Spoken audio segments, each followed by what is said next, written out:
Don't go changing, trying to please me. You never let me down before. No, no, I don't imagine. You're too familiar, and I don't see you anymore.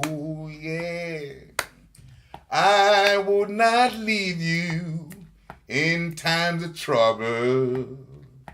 We never would have come this far. No, no. I'll take the good times. I'll take the bad times. I love you just the way you are. Still you've got no friends. Whoa, get up and find yourself. My name is Ellis, coming from Kingston, Jamaica, where it all started. And now I've got the name Laurel Aitkel, aka Mrs. Symarip. That's what everybody knows me. From all over the world, that's what they call me. The Boss Skinhead. I didn't give myself the name. The people just call me the boss because that's what I sung about on the Skinhead Moonstomp album. So people just brand me the name over the year. Nobody never said Roy to me. They just say, hey, hello, boss. So I'm the boss.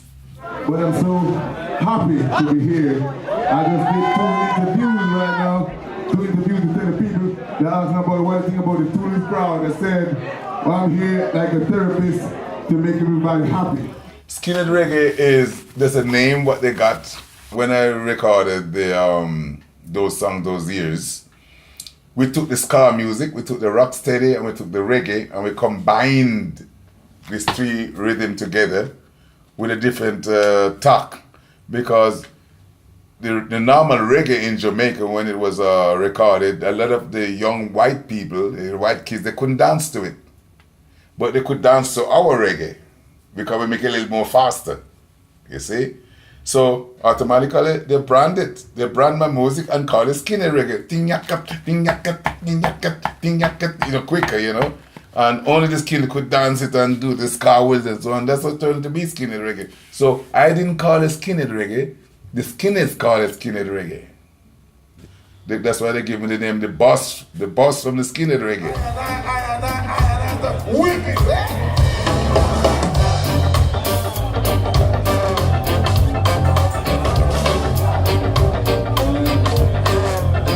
And we know that we had a lot of skinhead followers in England those days. And we went in the studio, and before we used to record it with Eddie Grant under the name of the Pyramids. So we went in the studio, and it was like a jam thing in Skinhead Moonstomp. That album was like a jam thing. We didn't know what was doing. Everybody just played because we got the studio free from Graham Goodall. And we just jamming in the studio. So it's a 4-track studio. We just jam the studio, we jam inside and music because we didn't have nothing else to do. And we come up with these ideas and try to put the record out, and we couldn't put the record out because we were still under contract with Eddie Grant. We couldn't use the name to put out that record. Otherwise, they would sue us. You know what suing mean? They take us to court, and then we got to pay.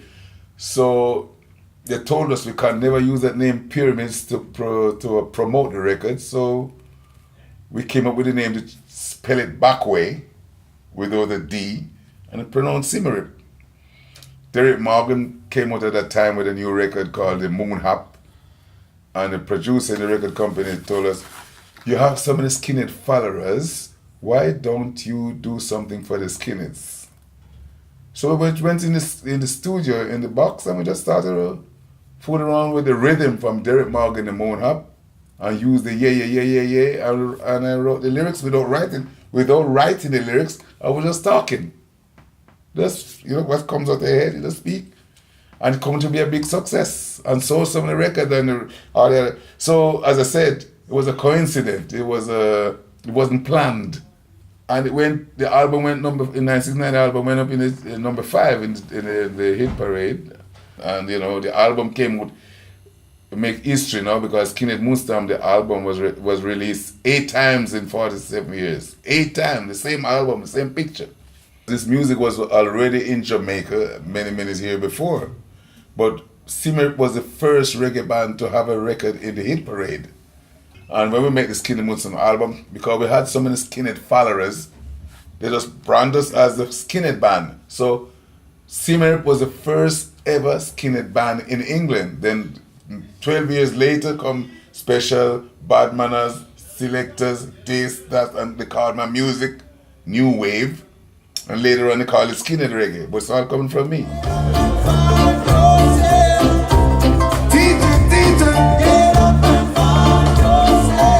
The band was broken up in 1988 in Finland.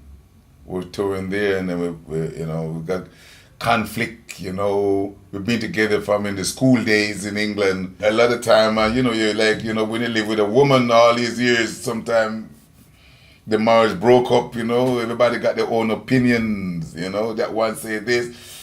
Because it's a democratic band. It's a democratic. Everybody got something to say. I don't agree with you. You don't agree with me. And we just couldn't take it anymore. So we break up.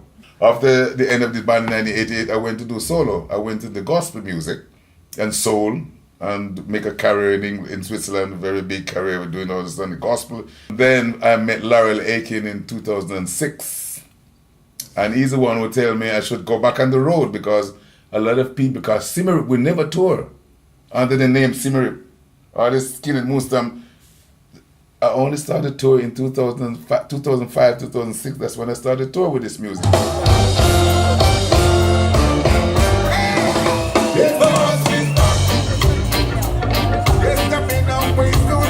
But I myself was the writer for the songs. I'm a singer of the songs, and everybody know my face.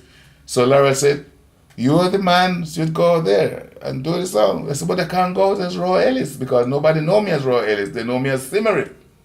Then he said, "Go out as Laurel Ellis, Mr. Symarip." Laurel gave me the name.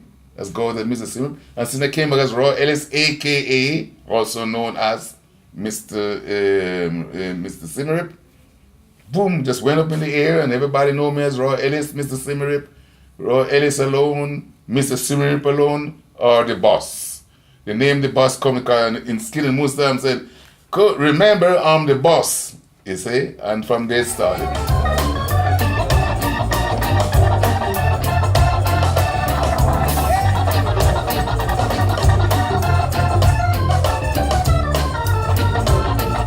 They asked the same question to Bob Marley: "How far do you think reggae is gonna reach?" And he said, "Reggae will keep going and going and going till it reached the right people."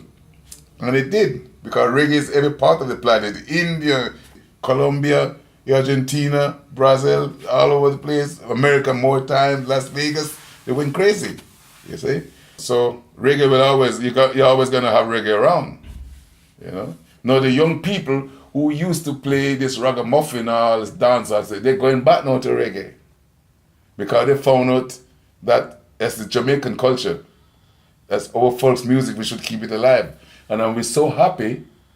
I want to thank everybody who goes out and buy the record, not just from me, but from all the Jamaican artists. They go out and buy the record and having a great time with the Jamaican folks music. We call it reggae and we call it Jamaican folks music. Thank you very much, and keep on buying and keep on listening to Jamaican music and make it more popular than ever. Sayonara.